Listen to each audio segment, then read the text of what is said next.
taking a critical look at the gaming news of the week. This is Augmented Reality, presented by the Triple S League.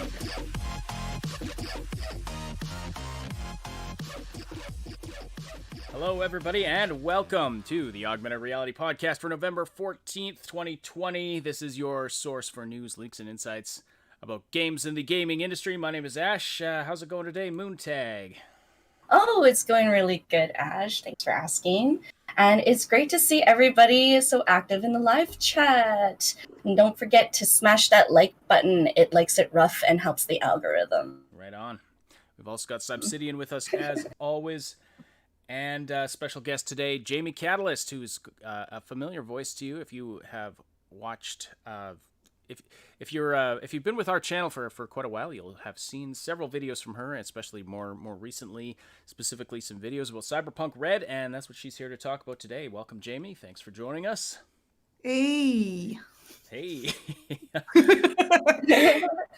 Very early here. Yeah. So later on in the show, we're going to be going through the character creation process of for Cyberpunk Red. For those of you who are interested in that, we'll be going through that, taking your questions on it. We will be asking our own questions. This is something she's kind of our resident tabletop gaming person, so she's been going through all of this. Cyberpunk Red, by the way, if you're not familiar, the latest edition of the Cyberpunk tabletop version of the game. Not to be confused with CD Projekt Red, who is developing Cyberpunk 2077. So don't get those mixed up. Cyberpunk Red is, of course... It meshes with Cyberpunk 2077. These two games have been developed side by side. Mike Pondsmith very heavily involved with both. Of course, Cyberpunk Red is being published by his company, Artalsorian Games. We got a preview copy of the core rulebook, which is available now in PDF form. It's available for purchase. If you want the digital version of that, you can buy that. If you check out Artalsorian Games' website, you can find a link to that. The physical versions are going on sale very soon. I believe it's the 19th. You can purchase the physical versions. Unfortunately, it looks like they're not going to be... There's a post on their website that says it's not, unfortunately, going to necessarily be hitting stores right on that date. But they will hopefully be hitting store shelves very soon for those of you who want to, get the physical version of the Cyberpunk Red core rulebook. Not to be confused with the Jumpstart Kit, which has been out for a while. We covered that in depth, and we're going to be having some more content coming out about Cyberpunk Red for those of you who are into tabletop games.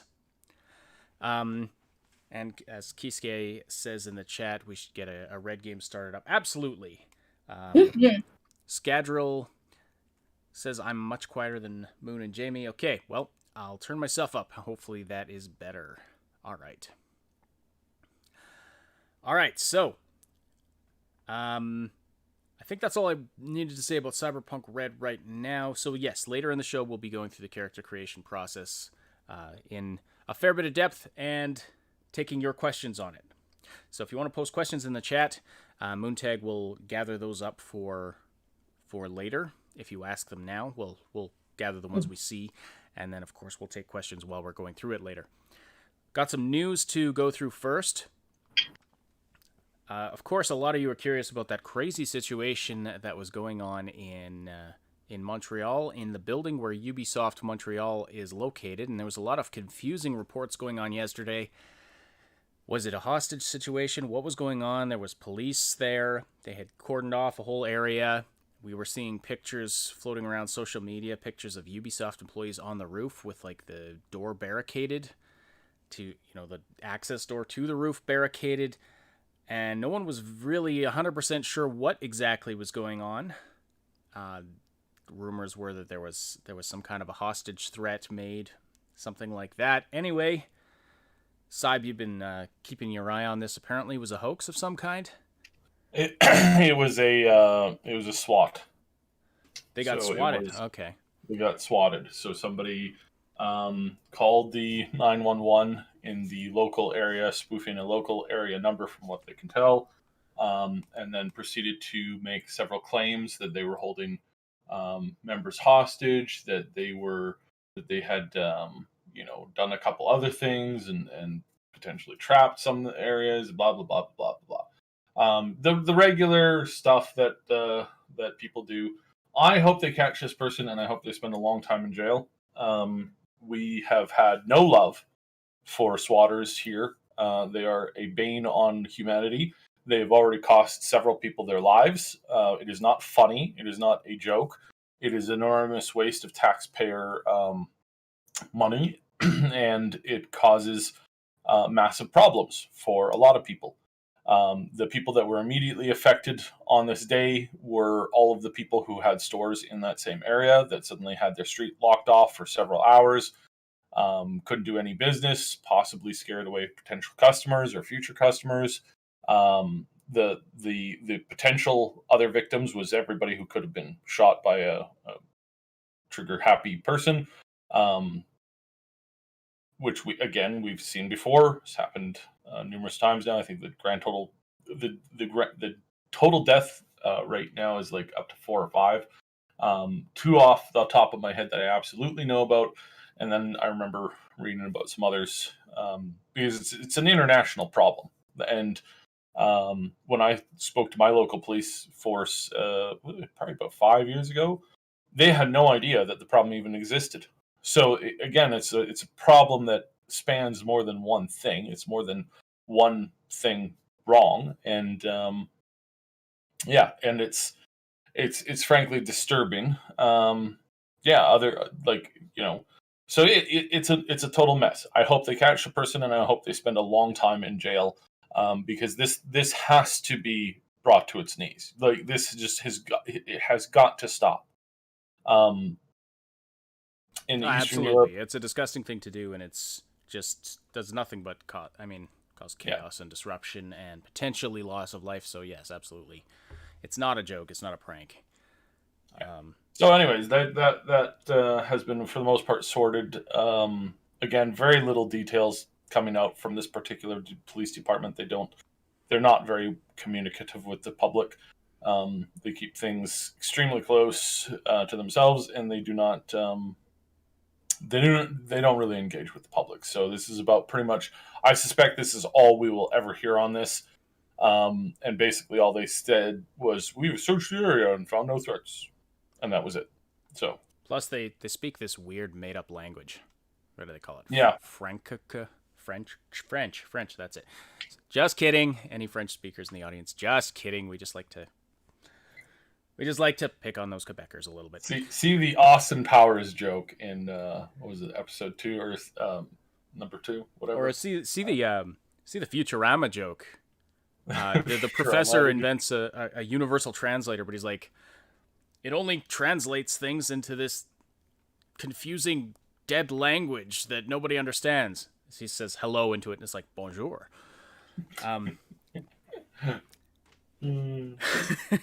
All right. So that's that situation. Let's see. In other news, now this is going to be disappointing for a lot of you. Of course, we've got the Xbox coming out. That other console has been delayed. Not talking about the PlayStation. We're talking about the other console. The one that you didn't know you needed. I did not know I needed this until just recently. The KFC Corporation announced on Twitter that the KF console has been delayed now to December 11th. That's the day after Cyberpunk comes out. Coincidence? I don't know. But it was always December 11th. They said so. Did they? On their post. Because originally it was... Well, so this, of course, was... This is both a real thing and a joke. They announced this KF console a few months ago, and really what it looks like it is, if it even is an actual thing you can buy, which I'm still a little unclear on. It's just I'm pretty sure it's just going to be a box with like games printed on the outside. I mean, at this point, it's gonna have like tic-tac-toe and maybe maybe a little chessboard or checkerboard or something like that. Well, I saw a video of it. It's graphics. It looks like a game console, but it's just got a chicken warming oven inside. So it's a nice joke on behalf of KFC, who is cleverly getting a lot of free publicity from this, including on our show right here. We are not paid by including KFC. from CDPR as well. But they So Cyberpunk 2077 sent a response to this, which was pretty funny. It says, "We'd love to respond, but corporate approval team never got back to us. Damn." And then CD Projekt Red followed this up by just sending a gif of Kevin from The Office going, "Well, well, well, well." A bunch of their PR team members also got into the fun. Stephanie made a complaint saying, "So you're sending our team chicken to enjoy?" Yes. I've never heard of KFC in Warsaw. Or sorry, I've heard the KFC in Warsaw have no gravy. Care to comment? And then everybody was like reacting, what? no. And sending memes and gifs and all that kind of stuff. So this is pretty hilarious, and I thought this was kind of funny. So Outrage. Mary Brown's is better. That's my opinion. I've only had it once, but I liked it way, way better than KFC. They're not paying us. You want me to talk up your product, KFC? You just fire us an email. Okay, so that's really funny. They of course announced it with a big red placard that mimicked the big yellow placards that CDPR uses to announce their delays. Which just whenever I see a big yellow image now, I just have this guttural reaction that's unpleasant. A little flashback moment there. Yeah, it's traumatic. All right, but we do have Notional says I thought they only had maple chicken and Hortons in Canada Land. No, we've got a few of the regulars. We got a few of the things. we don't have the best ones though. We have what's that chicken place in the States that everybody goes crazy about? Yeah, the place with the. Yeah, I know the one you're talking about because it's like there's always controversy about it, but apparently it's like the best chicken ever according to a lot of. No, people. Not Popeyes. The other one. The one that's not open on Sundays. That one. I legitimately don't remember, but I know the one you're talking about. But yeah, it's apparently the best. The other thing that I was just complaining to Moon the other day. Chick-fil-A, that's it. Chick-fil-A. Yeah, Chick-fil-A. Yeah. Chick-fil-A we have Church's Chicken, and we also have Popeyes. And I mean, to be honest, chicken is chicken, and I cannot taste the difference. Maybe it's just because I haven't had good chicken before. So I don't know. Well, the reason I prefer Mary Brown's to KFC is just because KFC is just so greasy. At least it is. That's fair. Here, and I always, after eating it, I feel like I've swallowed a lead weight. It's for the next. And then here's me making chicken karaage at home. Well, yes. Well, I mean, those of you who can cook, you definitely have a leg up on the rest of us. Anyway, we should get on to the gaming news. So let's talk Cyberpunk 2077 for a bit. Yes. So we have Night City Wire 5 has been announced. It's this Thursday, November 19th. So expect a live stream from us on that day. Now, November 19th, that date sounds familiar. I believe that was... yes, that's when Cyberpunk 2077 was supposed to be coming out. I can't decide if them scheduling the next Night City Wire on that date is clever and good, or if it's like a kick in the gut. I'm at a toss up with that. What do y'all think? No opinions. Okay. It's I mean, at least it's something on that date, but at the same time, I'm going to be sitting there on the 19th being like, this is when it was supposed to come out. Of course, then again, it was supposed to come out back in June, so what are you going to do? Well, at least some people will definitely have the time to watch it. Yeah, for sure. All right. Blue Arrow asks, guys, I got to ask in the chat, will the game be delayed again to next year? There's no indication of that at this point. Nope. We can never guarantee that it won't. But there's no indication of that. There was a rumor going around about a delay into 2021, but that was based on that was pure speculation and rumor. Somebody had heard some rumblings, and like somebody at the studio said something negative. So, there was no rumblings. It was an analyst, basically, an analyst journalist, which is kind of probably one of your like very few of those people have. I don't want to get insulting, but it was it was a complete ballpark guess meant to stir up stuff. And I mean, pay attention to this because we're going to be getting more and more of this. There are a lot of quote unquote news companies that will create a story that they know is fake, 100%, that they then put out so that they can get a bunch of clicks off of that, and then put out a retraction and get a bunch of clicks off of that. So just do not trust anything that you hear on this. Just don't trust it. Coming when it comes from places, it's like as we can tell, basically the only thing that you can really do at this point is wait for the official word. And the official word right now is that they really didn't like delaying it the last time. There's no way that they're going to delay it another time. But again, CDPR only has themselves to blame for this mess because of the times that they pushed it back. Always adopt the Scotty and O'Brien from the Star Trek series, where if you know the job is going to take you 8 hours, you say it's going to take you 16 hours. So that way, when the boss says, get it done in 8 hours, you're sitting there smiling to yourself. So, always do that. Always do that. And then the next little news tidbit that I want to throw it and confirm again. All those smoking Xboxes were indeed proved to be fake. None of those people can replicate it on a live camera feed. There was a bunch of lo and behold, a bunch of the news broadcasters from South America were able to prove this far more than any of the news journalist organizations in North America, which is, well, not shocking at all. The ineptitude of the North America places is absolutely crazy. But yeah, several South American companies contacted these people, said, hey, can you replicate this live on a video feed without cutting away from the Xbox? And none of them could. So all faked, all bogus, all BS. The Xboxes are fine.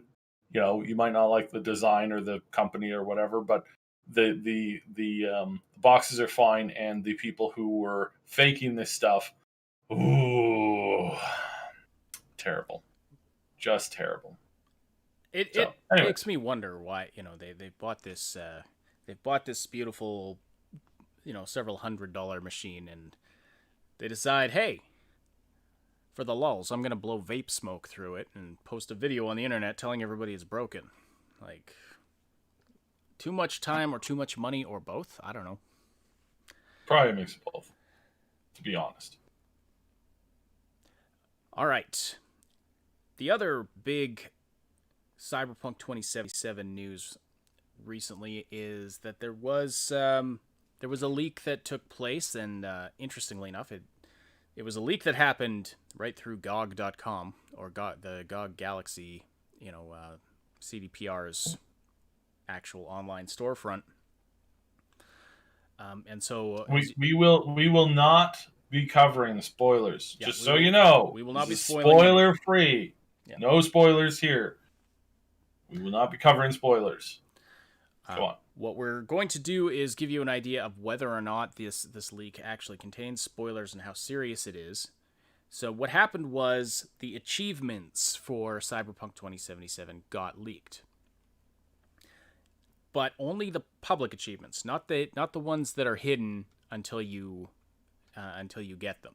How in most cases, there's some publicly available ones, and then there's hidden ones usually. So the hidden ones stayed hidden. And we're pretty sure all of the, actually we have confirmation that all of the story related achievements were in that hidden group. Yeah. The ones that went public were things like was basically Well, hold on. Let's do. We'll do one example that I can guarantee you is not going to be a spoiler. I'm not going to name the actual achievement, but I'm going to describe what you get the achievement for. And this is not a spoiler for anything that you would normally consider a spoiler in a game.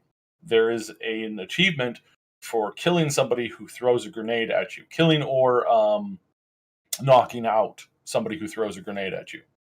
So it's those kinds of achievements. yes, listings. combat related. There is some stuff in there that has certain names of NPCs and characters, or like hints, sort of hints at them in broad general terms. That again is not going to ruin or impact your play. The bulk of the listings was strictly like, things relating with things that you would normally do in an open world that don't really describe the open world very much to you, other than like assuring you that there would be things that, people like us have been telling you that there would be all along, like an open world with like open world type events, combat encounters that are pretty standard and uniform. All of those things exist there, and that's fine. And so there's nothing really there's nothing really spoilerish. But if you want to kind of like keep your head clear out of that, and the reason why I brought up the grenade one is because we can all assume that, we know that the game has grenades. It's pretty obvious, right? It's a sci-fi futuristic. I mean, you even have grenades in Mass Effect. So it's one of those scenarios where it's like, yeah, obviously you're getting awards and achievements for doing or completing random generalized things. So Right.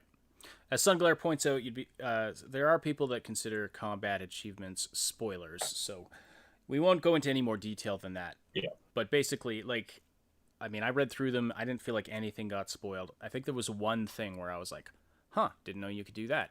But other than that, it was like, if you have been following Cyberpunk news for a while, you know the names of the districts already, you know kind of what the game's all about. There's not going to be a ton in there that surprises you. And like I said, the story related ones, they have remained hidden. But it's worth talking about the fact that there may be spoilers that come down the pipe over the next few weeks. Like, we are just under 4 weeks out from the release date now. Will spoilers come out? Will more leaks happen?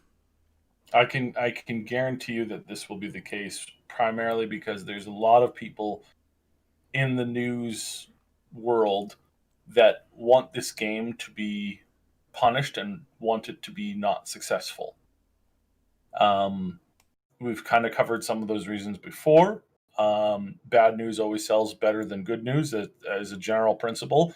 There's going to be a lot of journalists who look at that and say, oh, wow, I think I could make, why not push this? Why not make this happen? Why not make a bad news thing happen? Because bad news sells better than good news. And like, it's kind of funny watching it right now, watching trending data. It's like this has been very clear, and a lot of news agencies are sweating profusely because, yeah, if they can't spin something to be bad and there's nothing bad going on, then there's nothing really to cover. Like, the thing that sells the most copies of any paper is like when people go to war. And so naturally there's this natural inclination to be like, oh, hey, yeah, let's do that. Like, why not? Right? So, yeah, just kind of watch that, because you're going to be seeing some horrendously terrible, just really god awful like rumors and stuff like that. That's just going to be like, oh yeah, this is this is going to be a problem, et cetera, et cetera, et cetera. So, right. So yeah, kind of keep your eye on that. We've been covering stuff like that for a long time now, about just fake controversies that just if you actually put the slightest amount of thought into it, you realize that's not actually insulting anybody, or it shouldn't be controversial anyway. Like, if if you actually look at the context of the game world, this makes sense kind of thing. I mean, well, I'm tempted to get into it, but I won't. I won't right now. Any thoughts from the ladies here? Yeah. Tag? Moontag's had her suffering a little short problem with her hardware. All right. Jamie, you though, go. I will say, going back to the Cyberpunk stuff and people speculating that it's going to be postponed until next year. Last night, there was an account on Twitter that looked exactly like the Cyberpunk game Twitter account that posted a really well forged note that said they were suspending the game indefinitely, and that made its rounds for a little bit. We spotted it. My brother saw it on Twitter, and he was like, "Oh my god, have you seen this?" And we were both like, seriously? And then we went to the Twitter account and it was suspended. And we found out that that was a fake Twitter account that was sending that around, but it was so well forged, you almost couldn't tell. So thought I would just mention that. I thought that was nuts. A lot of that kind of stuff. So naturally, follow us on Twitter, follow us on, subscribe here. And please join our Discord. And whenever this kind of stuff happens, right now on Discord, my DMs are open. You can DM me pretty much anytime. And like we will confirm for you one way or the other within a reasonable amount of time. Typically, like I was asked a bunch of questions yesterday by somebody, and I got most of them pretty slammed out here in less than a few minutes. So yeah. The community there is great too. Like, we've got a great community who has a lot of great discussions, ask questions, the latest news about Cyberpunk and various other things. You can usually find it right on the Discord server. And yes, and you can also get your daily dose of memes. The daily dose of memes, for sure. The memes room is fun. But even like the first I heard of that fake account was somebody debunking it on our Discord server, or pointing out, this went live, it was fake, and and the account's been suspended, like Jamie was just saying. So so immediately when I heard about that, it had already been pointed out. I already knew that it was fake, etc., etc. So yeah, it's a good place to be. Find lots of people to game with as well. All right. I gotta share this. I gotta share this with the community. So Trauma posted. It's an older meme from what I could tell, but it's the guy who goes to try and like hang out. There's two guys. They get into a zebra costume and they go to try and hang out with a bunch of zebras in Africa, and then I just watched that one. Very soon, very quickly, they get surrounded and taken down by two lions who thankfully only grab the fake head and run off with it. Thankfully, nobody died or was seriously mauled, but yeah, this was probably one of the worst ideas ever. My question when I saw that was, who the hell is filming this? Like, absolute gold on our memes, yes, Discord room. So yeah, join us. Check that out. We've got some great stuff in there. Really great people in there. Sorry. So yeah. All right, I got one other Cyberpunk 2077 update. So this may be interesting to some of you. Apparently, the character customization that you'll be able to do visually goes. It's pretty in depth, as we've said before, but you'll be able to customize your teeth and your fingernail length. Go figure. Fingernails make sense because you'll be seeing your hands. But yeah, you can have the teeth you want as well, apparently.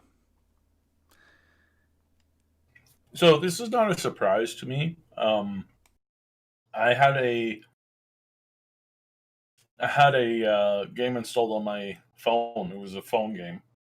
Well over a year ago, that you could customize the finger length, fingernails, size, shape, bunch of things. And it had one of the best like character creators that I've ever seen. in any game just available on this game that ran on my phone. Full 3D too. It was pretty decent. The only problem with it is that quick, like after one of the first updates, just like Genshin, I have to point out, got so big that my phone could no longer install it because of the size. So it's like, all right, well, if you guys don't have it on the PC, I can't play it. So, yeah, hilarious, fun. Someone in the chat was asking for a link to the Discord server. Moontag, would you mind pasting that in there? It is down in the description, but I'll get Moon to post a link in the actual chat for those of you who want that. All right. Yeah. I mean, that's all the news we had to cover as far as Cyberpunk 2077. Any final thoughts on that from anybody? All right, then. Well, we'll move on. You are listening to the Augmented Reality podcast, and we do love seeing everybody so active in the live chat. I've already plugged the Discord server, so I won't do that again. But you can find the link below in the description. Say hi to us in the welcome channel if you join us there, and you'll be greeted by the community. Don't be scared of Polly's and Cosme. They like to have some fun with new people who join up, but they mean well. It's all meant in fun. Aw, thanks for the super chat, Too Tall. He says, just cuz. Well, thank you so much. Christopher Stathopoulos says, does Moontag have her own channel? Not really. Not really. She's here with us at the Triple S. Yeah, go ahead and speak for yourself there. Yeah, mostly I'm streaming on here. I do a lot of artwork and social media. And yeah, I'm really active in the Discord, so, come on in and say hi. I know you have talked from time to time. Don't forget to smash that like button. I see so many of you. Absolutely, yeah. That like button looks a little lonely. You should go give it a nudge. Moon's famous in other things and in other places, but she doesn't. We're not bridging those social media profiles yet. Maybe eventually. But yeah, yeah. Mm-hmm. Okay, well, I guess we will get on to the Cyberpunk Red stuff. We got through all the news is a lot faster than I expected.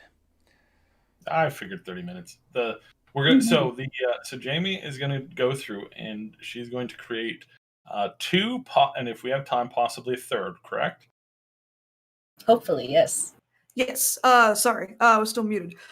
So I did it I created 3 different characters because there are 3 different character creation methods. And to be fair, the last one is far more complicated. So I think just going through the first 2 would probably be the best thing to do. Yeah. Mm-hmm. And we have some images that we're going to put up where we naturally we could show a lot more because the Cyberpunk Red book is very, very large. However, we only want to show limited pages and limited information due to, of course, not wanting to just give away everything that's in the book. So we're only be showcasing 2 pages from the book. And there's going to be other things on that James is going to be mentioning from other pages and that are going to be detailed in other sections of the book. Those, of course, please go pick up the book. Please follow R. Telsorian on Twitter. Mike Pondsmith, that's his own company. He's the creator of Cyberpunk. They sent us early access to this book. It's great. It's really good. Some of the content that we're going to be doing is we will be we'll be kind of sharing some of the images, some of the artwork. They said that we can show a handful of stuff here and there. The other thing that we're going to be really excited to showcase is going to be the that I personally want to showcase is a little bit of Mike Pondsmith's letter to the player. I think that there's we're not going to do the whole thing, but and not here now, but later on we're going to kind of cover that because it's really cool to see his reaction to just how much the cyberpunk thing is taking off. And it took off in the 80s, but we're sitting at a point now where I really believe that this is going to be the next big genre. in gaming. Fantasy's not going anywhere. People have been calling the death of that thing forever, and it's always wrong. We lost the Mass Effect universe, unfortunately, and we're maybe get a resurgence in it, but I kind of doubt it. Don't hold your breath. That Mass Effect Legacy, what are they calling it? The remake pack. It's not a remake. It's not an upgrade. It's just a straight out like flat upgrade to graphics and tweaks to the first game. That's it. It's not going to have new content in. It's basically It's not going to have story. It's not the It's they basically went in and just upgraded graphics. So that's why we didn't hear about a studio handling this, is because they didn't need a studio to handle this. All they did was go in and swap out the textures and the resolutions and a handful, very small number of models. This is work that, modders, if they had put out a kit for this game, modders could have done a better blankety blank job. It's disgusting. Don't buy it. It's a cash grab. It's probably going to be close to $100. And it's like, why would you spend the money on this when other companies, even greedy companies like Bethesda, put out their special editions with upgraded everything, where they've actually gone and upgraded the engine like extensively, upgraded the scripting systems and the just generally improved the entire game. They gave that away for free to everybody who owned a copy of it on any platform. You could request a free access copy. And there were some people who said, hey, my PC broke, or my PlayStation broke, or my Xbox broke. I moved over to PlayStation or to PC. Is there any way I can get it on PC? And they just gave them a copy. So when Bethesda is giving away stuff that is a comparable product, and they're just handing that stuff out for free just because, that this is going to be bad. Like that EA is going to be, is doing things that not even Bethesda would do. Come on. Like, this is, it just, again, it reminds us that once again, EA, Activision are terrible companies that don't deserve any of the IPs that they're sitting on. And the actual developers who actually made these products, who actually deserve the credit, in most cases, and in a lot of cases, were forced out from the company and are now making their own, because of this absolutely insane control and domineering, people that are trying to run this stuff, and it's pretty gross.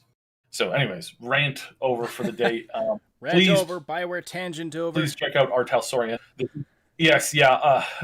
Talsorian is on the cusp. Before I segued myself, Talsorian and Mike Pondsmith, he created the cyberpunk genre that we're going to start seeing. Is going to be so amazing to watch this evolve over the next few years. Now you're going to get some pushback on that. Yeah, we're going to start saying he invented the genre. Sorry, he invented the tabletop genre of cyberpunk. There were no, as far as I knew, there were no tabletop cyberpunk experiences. Is that better? Yeah, that's better. Okay. Yeah, the tabletop version of it, the sort of codified version of it, like that a lot of us would refer to as cyberpunk. Yes, and but hence why I'm talking about the genre in the video gaming space. Mm-hmm. So I need to make that clear. The video gaming space in video games, we're watching we're going to watch this explosion of new cyberpunk games over the next 10 years. So literally, by being here and by being on the ground floor of this stuff, you get to see this stuff grow and evolve over the next few years. It was really amazing and really fun ride to be on, the early cusp of MMOs, starting from Ultima Online to expanding into the semi MMOs of Neverwinter Nights, the persistent servers that they had set up, where you had networks of dozens of servers building a world for thousands of players to play in, to World of Warcraft and how that took off in the first 3 expansions and then failed miserably in the next few expansions. And then is seeming to maybe get some of its glory back now. It's fun to be on the front line of this stuff, to see this stuff happening in first person. So please check Artel Sorian out, and and grab up this stuff, because it's one day, I honestly believe one day this is going to be a collector's edition.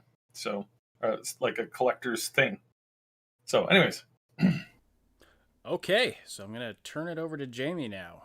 Now I've got those pages that you asked me to have ready to display on the screen. So just tell me when you want me to show what, but otherwise we'll kind of let you take it from here for the character creation.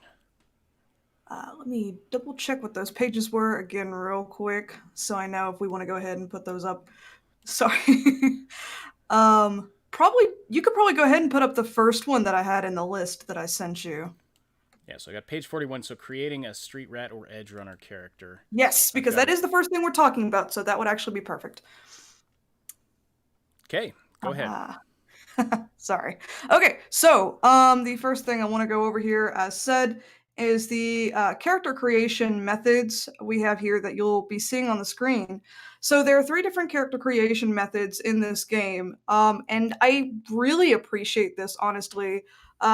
Complete props to Artel Soren, because I did not expect how expansive this character creation was going to be. And the fact that they have methods implemented already where you can either just pick a template, or do it a little bit more than a template, or literally just go whole hog with creating the character. I just really appreciate that they have those methods in place for people. So the 3 methods going over is, as said, the street rats, which is actually a template-based method. So that's basically, you just pick the role, and everything else is picked for you. You just go through the book and basically copy and paste all the different things that they have already picked out for you based on the role that you picked. The next one is Edge Runners, which is fast and dirty. This one's a little bit more complicated. Obviously, you pick the role, and you get to pick a couple of more things. There's some flexibility, as it says. You can either pick in a lot more detail, or you can still just go by some of the templates they have set up.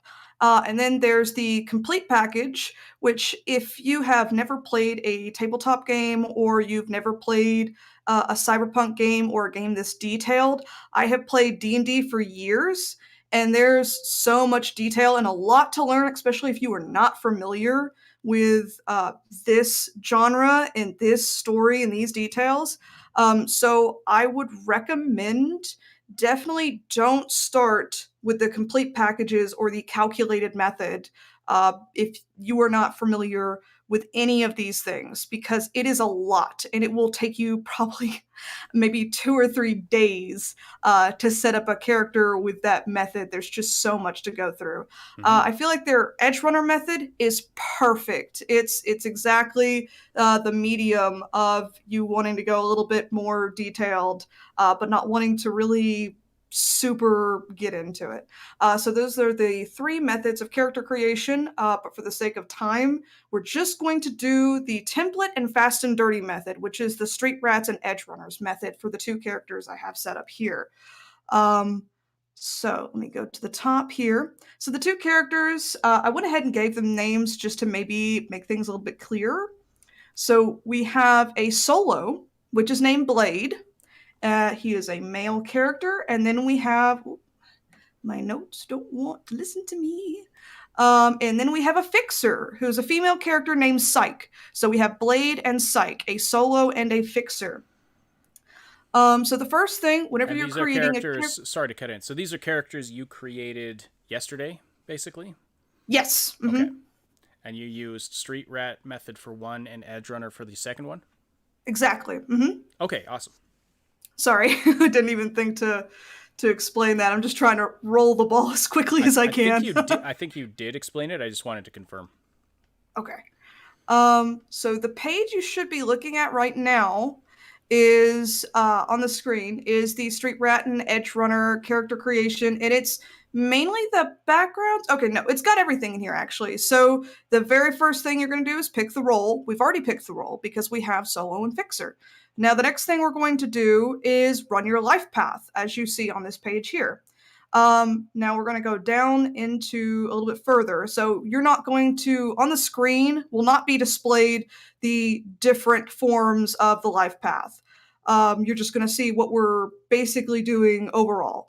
So with the life path, the very first thing you're going to pick is your cultural origin. This is also really cool to me. I love the fact that they completely thought about the fact that you would like to pick a certain culture or different region and type in all the different languages.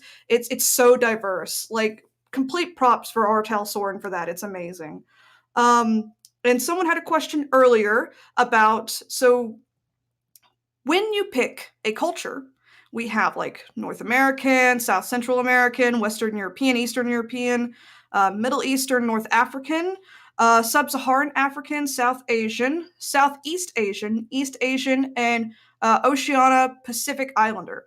Now, beside those, we have a bunch of different languages, which are part of those regions, and you get to pick one. However, someone had a question earlier about, well, what are we all speaking so that we all know what each other is saying? So like in D&D, we all speak Common. That is the default language that everyone speaks. And then you have secondary or third languages as well. So in Cyberpunk Red, the default language is street slang. So it's basically like English or Common. It's the default language. And then the language you pick associated with your cultural region after that is the secondary language. And you get to pick one at the beginning of the game. So you have street slang. Yeah. And then you have the next language. So for Blade here, now another thing with the game, you also get to pick whether you want to, like I said, if you pick Edge Runner or Street Rat, you don't really get to pick things, but with Edge Runner, you can pick things a bit. But also, it's still kind of up to you. If you want to change things around, just like in D&D, it's completely up to the player. Exactly what you want to do, also up to the game master. But for here, you get the option to either pick some things or roll. Now, see, I also did that, having Blade be our Street Rat and also Psych be our Edge Runner. I actually swapped things a bit just to keep things interesting. So for Blade, I actually picked things, and for Psych, I rolled things with a die. And the 2 die you're going to use a lot for rolling things in this game is going to be a 1d10 and a 1d6. So for Solo, which is our Street Rat, I did actually pick. So for this character, he has a cultural origin of Southeast Asian. And let's see. So from Southeast Asian, we could pick a number of different languages. I can't pronounce most of them, so I'm not going to say them. But just there's a list here, and you can pick one. And that's going to be his either first or secondary language. So that'll come into play in any specific situation where you need to know that language, I guess. Yeah, that's actually going to be up to the game master. Right. Whenever they create the game, if they have characters that only speak those languages, and you're playing a character that can speak that language, that might unlock some secret information or what have you that only that character can unlock. But that is completely up to the game that is created. This is something, by the way, that's going to be reflected in Cyberpunk 2077 as well, of a huge variety of languages. You can see it in the trailer and some of the gameplay videos for the game. If you have a translation upgrade, then someone speaking a foreign language, you'll see the translation of what they're saying above their heads in the game. So that'll be an interesting aspect of that game. I also just want to say that I want to applaud the quality of work that they put into the PDF version of the Cyberpunk Red Core rulebook. Oh yeah. If you use it is a digital replication of the print version, or it's the same content wise, but if you get the digital version, where you see page 43 there, you can actually click on that and it'll take you right where you need to go. Mm-hmm. They made all of those references clickable so that you can it'll take you right to that page, so you don't have to go scrolling through. So that, I mean, quality of life detail that's just really great. Good work, Artelsorian Games, on that. No word on if that works on the physical version. I'm guessing probably not. But you go ahead and tap your pages and let us know if that works. Yeah, I'm sorry you broke me a bit. I didn't Almost expect made you that. choke there. Okay. Anyway, yeah, I would also like to applaud them because it is incredibly huge. It's like nearly 500 pages, and it's so well laid out with charts and graphs, and as you said, the clickable links. That the PDF, and I imagine whenever the full one comes out, it's going to be amazing. But it's a lot. But they did a really great job of being super thorough. It's so good. It's I'm excited to see people start to play it and live stream it. Okay, so with the character backgrounds, I've decided instead of trying to do both of them at the same time, I'm just going to do one at a time. So we're just going to go through what I have for solo here. Okay, makes sense, yeah. Yeah, because I feel like I'm just going to confuse myself if I try to do it a different way. All right, so the next thing you're picking for background is your personality. As said, this is another you could either pick or roll. The book makes it seem like they really want you to roll it. But for me, I usually take that as a suggestion. Like if I'm creating a character, I'm going to create a character. But so that's completely up to you. But I will say, versus picking and rolling, you definitely get a far more interesting and unique character by rolling and leaving it up to a dice. I will admit that. It can be a fun process of then, once you roll all of those background elements, then trying to tie them together into a cohesive story. Jamie and I did a video where we did exactly that about a year ago with the Jumpstart kit. It's super fun to do that too, especially with a friend. Because I tried to roll a character and just all of it was kind of all over the place. And I'm like, okay, so now I have to make this work. But whenever you challenge yourself to do something like that when creating a character, it usually results in something really interesting that you yourself will probably have a lot of fun with, especially if you really get into the RPG elements and actually playing the character. I know I've done that before, and it results in interesting interactions. I'll give you that. So the next thing is personality, and so for our solo that I created, Blade, I have to keep remembering the names. I gave him a rebellious, antisocial, and violent personality, which honestly I kind of think I slightly made John Wick with this character without even meaning to. But hey, I mean, it makes sense. It's just another Keanu in the Cyberpunk universe. So Keanu's long lost brother, yeah. All right, so the different personalities, we're just going to go over those real quick. Shy, secretive, rebellious and antisocial and violent, arrogant, proud and aloof, moody, rash and headstrong, picky, fussy and nervous, stable and serious, silly and fluff-headed, sneaky and deceptive, intellectual and detached, friendly and outgoing. So I don't think I'm going to read all of the different things for the background because that would just take up a lot of time. I'm just pointing this one out because you can see a lot of the differences, like how diverse it is, and the fact that you could either get something really interesting or you could pick up something that you might have a little trouble playing. It'll be fun, but it'll be different for sure. Very cool. Okay, so the next thing for our solo Blade is actually dress and personal style. What did I pick for him? Sorry, I'm having to go back and forth between two different things. Are we still on step 2 of the... Yeah, this is all background. Oh, running the life path. Okay, this is all in running the life path. Life path, yeah, I'm sorry. Background is what it's called in D&D. Yeah. So for Blade, I picked nomad leathers and tattoos. So there's two things here, actually. And then you've also got hairstyle, which I did not really look at all that much. Because I didn't even notice it because it's in a separate box. So here you roll a 1d10 or you pick a bunch of different clothing styles, which we've kind of seen a couple of these highlighted in the latest, like, not the latest, but one of the Night City Wires, where they talked about the different styles of the Cyberpunk 2077 universe. We kind of see a couple of those here, but there's definitely more. obviously because they have the ability to do more in this setting than they did with the game. Because we have 10 different styles where they had, I can't remember how many, maybe like 6?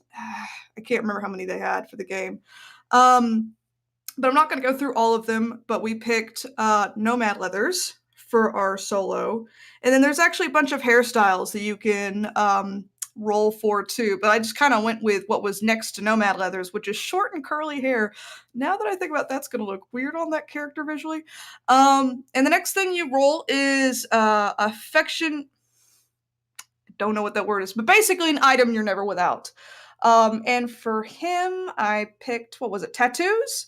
So he has tattoos, and there's a bunch of different things here: ritual scars, spike gloves, nose rings, those kind of things that your character has. It's maybe a little extra visual detail for them. And the next thing we have here is your motivation and relationships. This is another 1d10 roll. And for our solo Blade, we have money, which means he stays neutral. Like, there are different things that you can pick that would have your character either kind of be on the side of most everyone, like you're a good guy. In D&D, there's like, it's different alignments. So you've got chaotic good, chaotic neutral, evil. So it's kind of like that, but a little bit more base. So with my solo, who just wants money, he doesn't really care what side he's on, whether he's fighting somebody that's technically a good person or a bad person, he just wants money, so he remains neutral. Okay, so for the next thing we have here in background, we have things that you value most. So most valued person in your life, what I picked for that for him is a pet, which is what made me think he was kind of John Wick-esque, because he had a little dog, I guess. The next thing I picked is most valued possession you own, and then I ended up picking a photograph, which is like a photograph of his dead wife or something, because I kept thinking of John Wick. So the next thing we have on the background is, why do you keep rolling up?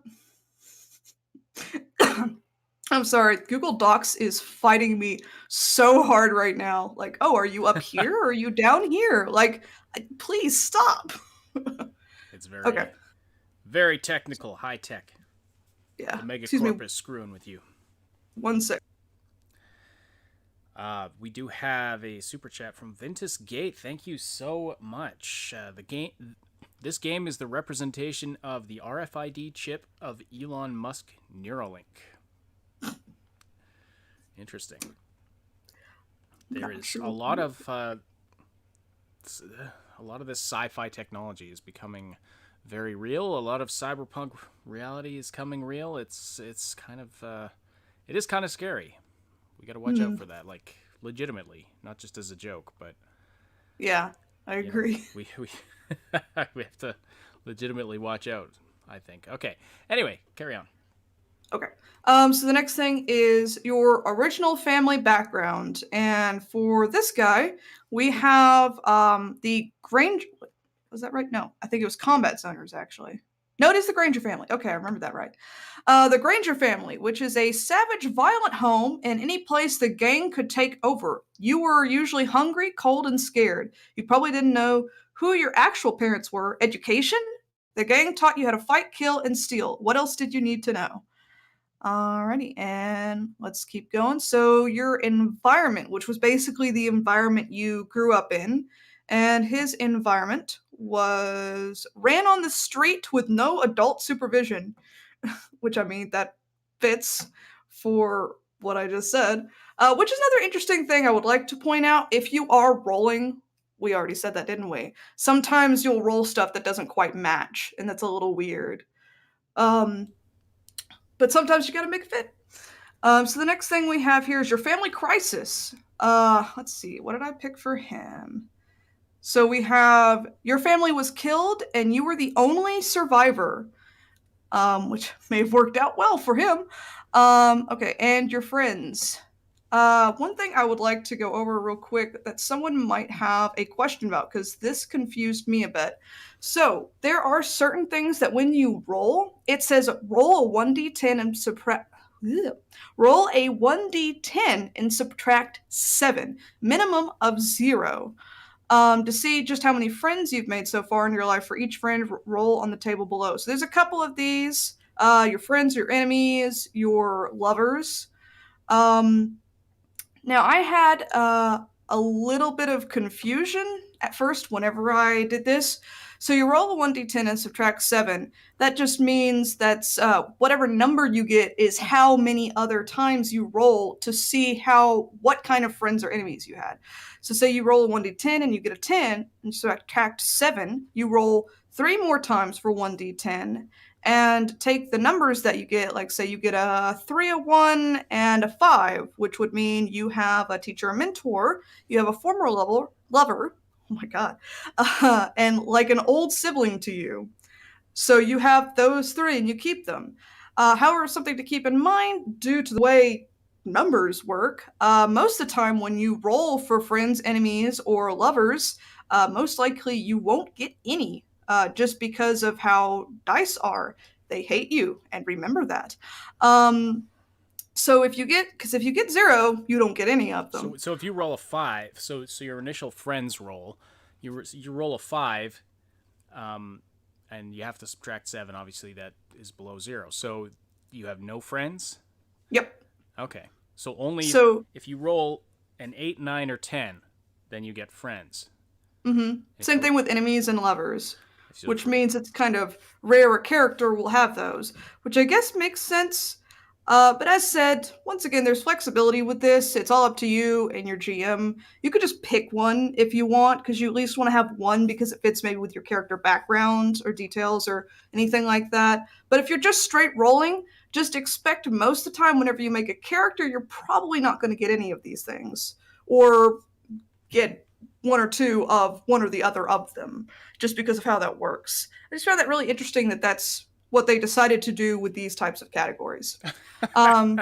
Yes, lady. Yeah, I mean, like, you're barely ever going to have any friends. But look on the bright side. You'll barely ever have any enemies. Like, okay.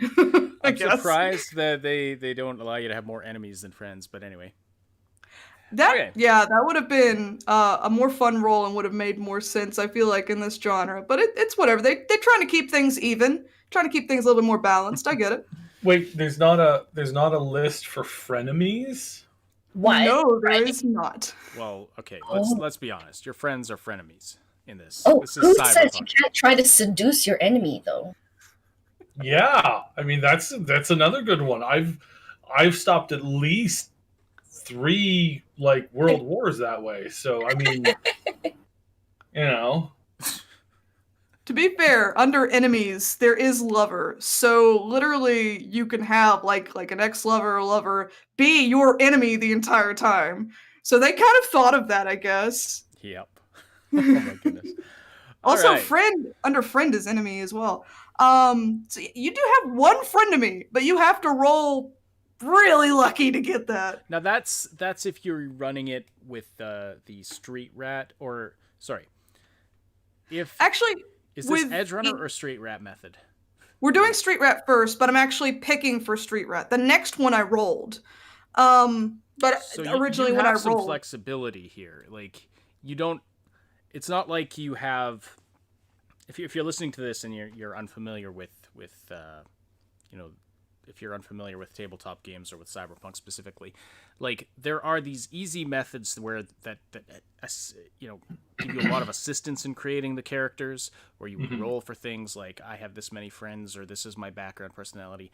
But there's way more flexible methods too, and there's And there's always house rules too. Like the GM can say, "Hey, you guys can have the liberty of choosing this or that." I know that there's several DMs in D&D games that will allow you to tweak certain things, like your proficiencies, your weapon and armor proficiencies. If you have a specialized character, you can trade one for the other or back and forth. It's kind of different. ooh, sorry. Also, thank you for Vintascape for the super chat. yeah. It said, if you look on YouTube Watchdog Legion's slave scene, it shows a woman that was a slave. She resisted, so they turned her chip off. She died, and her organs were harvested and sold. Yeesh. That's pretty rough. That is pretty Yikes. rough, and I think that relates to another conversation that was going on in the chat. By the way, someone else is saying they're having a hard time hearing me. I don't know why I'm quiet today, but I'll turn myself up a bit more. Okay. Anyway, I'm not the one you want to hear right now, so let's go back to Jamie. That depends on who you ask. Okay, so Yeah, so that like I said, that's another thing with the character, the house rules, and all of that. You can pick if you want to. And something in D&D, which I imagine Artel Soren will agree with this as well. In the book, or at least in the handbook that I have, it literally says that all of these things are suggestions. You can do whatever, you can make whatever for your character. All of this is just to give you an idea where to go. Although most people almost always use the handbook, and I imagine they will for this and for D&D, just because it makes things easier and it allows you to continue to create things that would actually be within that universe. yeah, So as I said, you could pick two if you wanted to. for sure. And, you can play it however you want. Like there's, Exactly. Mike Pondsmith's not going to be pounding down your door being like, "Oh, you're not following the rules." No, they want you to have freedom. The core rule book. I mean, it gives you a structure for the game. Exactly. That you can follow, you can deviate from, you can play it however you want, with the people you're playing with. But it provides you a lot of flexibility in that you have these 3 different methods for creating your character. One that's like really quick and basically a template. One that has a little more flexibility, but some customization, but it's still really quick if you're pressed for time. And then if you want to go really in depth and spend a long time customizing every little aspect of your character, that method actually, the most complicated method, you start with a pool of points and a pool of starting money, and you build your character that way. So you buy attributes with your points, and you buy starting equipment with your starting money. So there's you can go as in depth as you want. Yeah, and from someone that tried to create a character that way using the points and money method, that's the most complicated way. It is painstaking. It really is. Which, I mean, if you want to put that much detail into a character, go ahead. Just be aware it will take you a chunk of time to do it. But I know for me, whenever I create a character, I might already have a really good idea of exactly what I want. And if that's the case, that's what you should do. But it does take some time because you have to go through everything really close edge detailed. Okay, so let's go ahead and get back to what we were picking here for Blade, the solo. But just real quick, sorry, just before we that's pop in, I just wanted to say thanks so much for the super chat, you guys. We really appreciate it. From Polly's, rolls dice to get a lover. Dice rolls 1. Rolls dice for friends. Dice rolls 1. Whoa. Single and without friends. Just like real life. Amazing. Like, Polly's, we're your friends here. It's the most realistic game you'll ever play. Right? And then the other one from Vinta Skate. Thank you. At Polly. Well, when Cyberpunk releases, you could take in-game pics of you and your waifu going to Burger King, LOL. That's pretty great. Yes, you could go on Cyberpunk.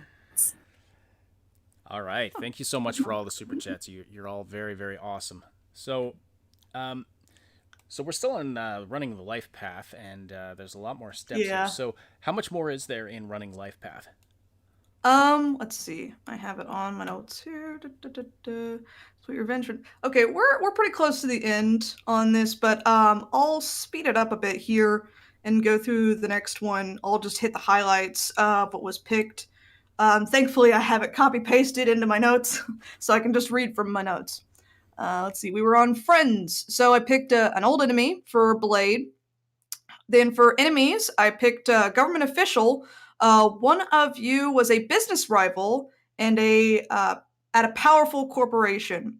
I will say real quick, going through enemies, if you ever take a look at the book, on the enemies section, there are 3 different boxes to go through. So for enemies, the idea is that you roll for the enemy, and then you roll for what caused them to become an enemy and who's been wronged. Like, did you do the wrongdoing or did they do the wrongdoing? And then, and it actually says that one you just choose. Okay, cool. And then in the third box, you pick what can they throw at you, which is interesting.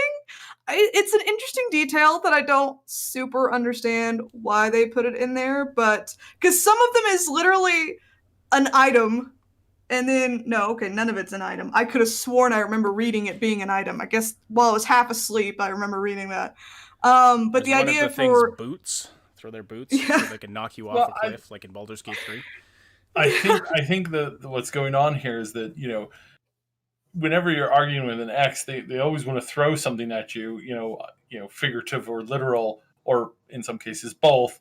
Why didn't you ever like change the toilet paper? Every time I go in there, it's just an empty roll. It's just sitting there, and the full rolls are like 5 feet away. Why would you do that? It's very specific.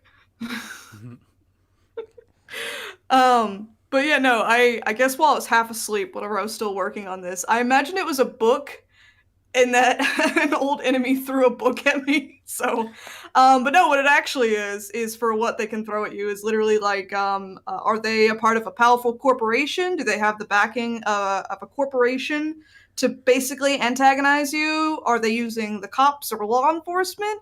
Is it just themselves, or for one of them it says just themselves, or just themselves and a close friend? So it's like, hey, I brought my friend Ben here to beat you up. It's just us. So yeah, so for this thing in particular, there's actually 3 sections to kind of choose from to really flesh out the enemies. That's the only one, I think one of the only ones anyway, where you get to actually pick 3 rows of stuff. All right, Okay. and so for Sweet Revenge, yeah. No, I was just saying, okay, sounds good. Okay. I'm trying not to like monopolize all of the time. Sorry. Well, you're the one who knows what's going on here, so. Well, Sweet Revenge. basically I'm read the enjoying book it at this too. point.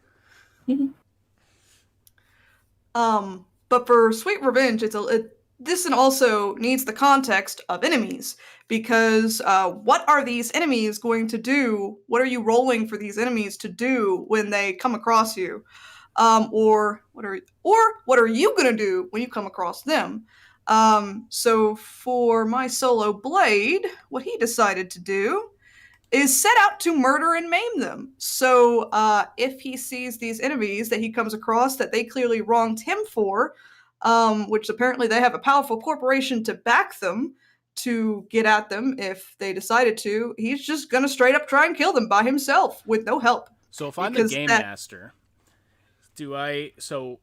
if I'm a game master, do we collect all these? So every player in the game has their backstory. So is this something I've got in my back pocket? Like, Yes. all of yes. a sudden, So this is you something see your that- enemies across the street, and but Well, it's a little bit more complex than that. well, Like, yeah, if you're a good game master, you're going to take all of the enemy lists of your players, and you're going to put them in key positions in and around the city. Like at a weapons stand, like, one's running a weapons store, the other one's sitting at a bar, the other one, a different one from a different player, is actually running or owns the bar. And it's like one of those scenarios, you go into the bar and, player 1 goes, oh my God, my ex is running the bar.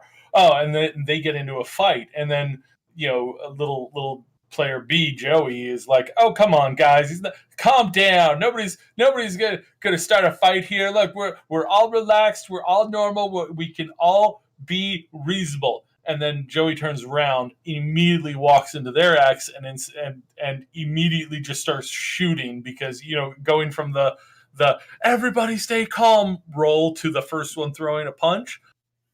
Yeah, that can happen, and you can put those things within the story, which is what lets the game masters actually build such a cool world when they're actually hosting these games, and when they get the time to like build the world to like fit that precise scenario. So if you choose never to go to the bar, you never encounter that stuff, but there's always that option. all right, very cool. So let's just quickly list off the rest of whatever's in Life Path, and then let's move on to rolling for stats. There was just 2 things left. Your tragic love affair, which Okay. I picked your lover went insane or cyber psycho. Oh. And then your life goals, which is to become feared and respected for Blade here. And real quick, like really quickly, I'm going to go through what I rolled for the Fixer Psych. So I picked Ocean. No, I rolled for it. Let me reorient my brain. I rolled Ocean Pacific Islander. I rolled for personality, intellectual, and detached. For dress and personal style, I rolled gang colors and spiked boots or heels. For motivations and relationships, I rolled power. People are untrustworthy. Don't depend on anyone. For things you value most, I rolled a brother or sister and a book or diary. For background, I rolled combat zoners, a step up from a gang family. Your home was a decaying building somewhere in the zone, heavily fortified. You were hungry at times, but regularly could score a bed and a meal, homeschooled. I rolled for your environment, a nomad pack moving from place to place. I rolled your family crisis. You are the inheritor of a family debt. You must honor this debt before moving on with your life. For friends, I rolled a teacher or mentor. For enemies, I rolled a person you work for. Let's see. Okay. And for sweet revenge, I rolled avoid the scum. For a tragic love affair, I rolled nothing. For your, I got a 0 on that one. And for your life goals, I got get rid of a bad reputation. So some of that, ironically, even though I rolled that, actually works really well together. Wow. You know what? I kind of who you all of that you just rolled Cyb. Every single thing there, down to the spiked boots. And ironically, their name is Psych. Oh, there you go. Except he's not a Pacific Islander, but you know that. Close enough. Sure. Sure. Canadians are like everyone. Very cool. Very cool.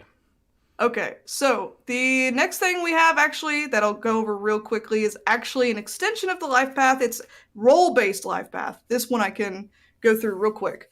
So for a role-based life path, it's just the additional bits of life path that are only things for certain roles. So a solo will get different questions than a fixer will. And for this bit, I changed things up. The solo got rolled and the fixer got picked.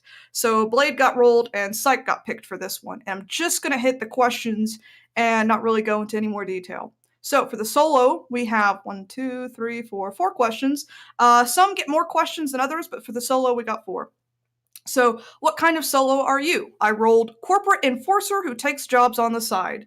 And then what's your moral compass like? I rolled always working for good, trying to take out the bad guys, which makes no sense for that character, but we'll keep going on.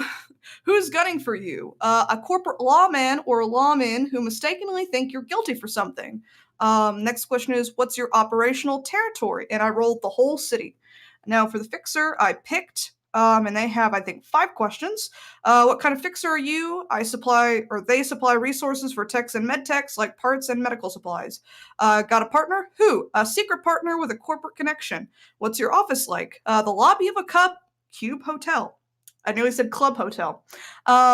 Who are your side clients? Local nomads and fixers who use you to set up transactions or deals. Who's gunning for you? Combat zone gangers who want you to work for them exclusively. And I would like to say, I think it's really cool that they have extension of the life path that's just questions based on the role, because I feel like that really fleshes out and makes the roles feel pretty different. I just want to explain here. Role, R-O-L-E, is what they call classes in this game. If you're familiar with D&D classes, that's what roles are. And I just wanted to point that out because it might get a little confusing because we're also talking about dice rolls. Neon Arcade, we got Jamie Catalyst on, our resident tabletop gaming expert. So she's been going through character creation in Cyberpunk Red using the core rulebook. We've done this before with the Jumpstart kit, but we are looking at the core rulebook now. All right. Scroll down to stats, so I have them in the book here. So after you run your life path, which is obviously an involved process, we've spent a whole bunch of time. Yeah, I'm sorry about that. No, it's okay. But it's a big process. It took about 40 minutes. Just so everybody knows and is wondering, why we're not showing off everything. So our Talsorian has, of course, asked us not to show off the entire book. So normally, what you would be doing is you'd be going. This is page 41, I believe, in the physical book, and right now Ash is just highlighting the sections where you can see here. You have to refer to 3 other pages to see all of the statistics and how to interact with these particular roles. So you are hopping back and forth between going from this page down to those 3 other pages. And in the previous section, it was referring to another page. In the section before that, you referred to some other pages too. What we obviously we don't want to show off everything, and they've asked us not to show everything, so we're only showing page by page here. Ash, you probably zoom out a little bit more to kind of include a little bit more on the page, just kind of like just a reminder that we're on number 3 here, which is rolling statistics for this particular page. So I'm actually going to backtrack 1 second to go over something else real quick that I don't think I have further down in the notes, just in case I don't forget about it. So there's one other thing about the roles, that you have a role ability, and that's one of the main things I feel like you should look at when you decide a role. And then after I'm done going over this, you can switch to the other page number that I gave you about statistics, and we'll take a look at that. I'm just going to hit this as quick as possible. So, as said, we're doing a solo and a fixer. Now, whenever you pick a role, the big thing that you do not pick that comes with the role, that's why you pick that role in particular, is their certain abilities and what they're going to be doing. So for solo, we have their ability is combat awareness.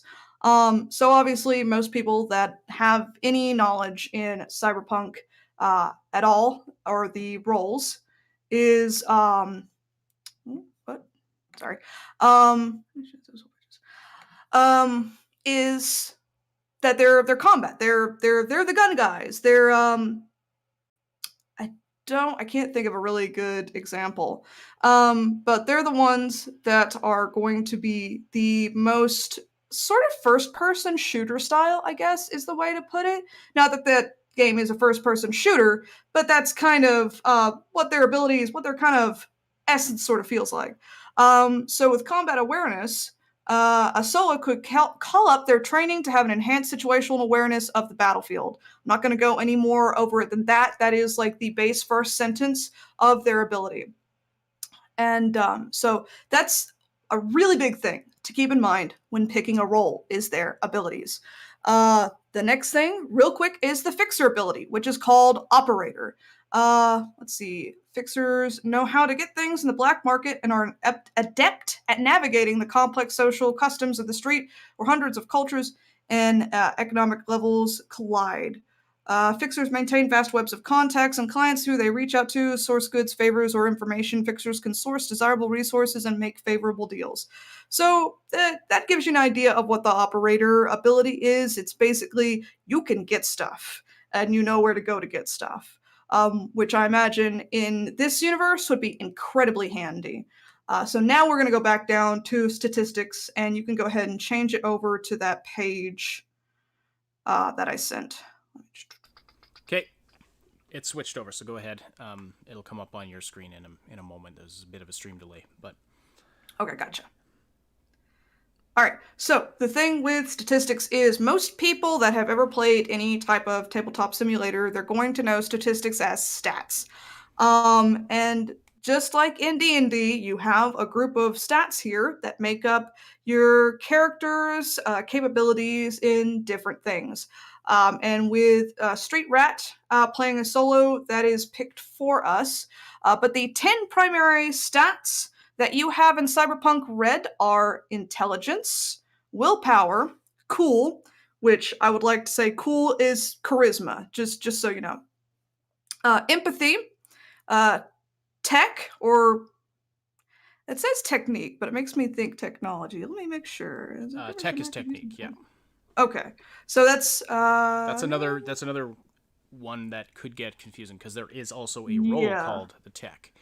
To manipulate. Okay, so the ability to manipulate tools or instruments. Okay, so that's that one. Yeah, there's a couple here, especially if you've super learned D&D terminology, can get a little confusing.